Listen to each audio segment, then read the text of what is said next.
கர்த்தராகிய யெகோவா நித்திய கன்மலையாயிருக்கிறார். கர்த்தர் யெகோவா என்று நம்புவார்கள். யெகோவா தான் எங்களுடைய கர்த்தர் என்று நம்புவார்கள். கன்மலை என்பது மாறுகிறதான வார்த்தை அல்ல. இந்த யெகோவா என்று சொல்லப்படுகிற கர்த்தர் அவர் நித்திய கன்மலையாயிருக்கிறார். என்னை ரட்சிக்கிறதற்காக அவர் தன்னுடைய வாக்குத்தத்தத்தின்படியே மனிதனாக வெளிப்பட்டார்.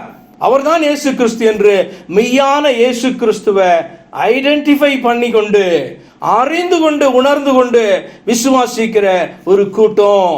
அந்த கூட்டம் நீதியுள்ள ஜாதி என்று அவராலே அங்கீகரிக்கப்படுகிற கூட்டம். அப்படின்னா அந்த வார்த்தை சொல்லுகிறது, தன்னுடைய இரட்சகரை எப்படி நம்புவார்கள்? கர்த்தராகிய யெகோவா நித்திய கன்மலையாய் இருக்கிறார். அநேக கிறிஸ்தவர்கள் இன்றைக்கு பழைய ஏற்பாட்டில் ஒரு கன்மலை, புதிய ஏற்பாட்டில் ஒரு கன்மலை அப்படி என்று நம்புகிறார்களா என்று கேட்பீர்கள் என்று சொன்னால், பின்ன என்ன? பழைய ஏற்பாட்டில் காணப்படுகிற தெய்வம் ஒருவர், புதிய ஏற்பாட்டில் ரட்சித்த இயேசு கிறிஸ்து வேறொரு நபர் என்று சொன்னால் நித்திய கன்மலை என்கிற வார்த்தைக்கு அர்த்தம் அல்ல.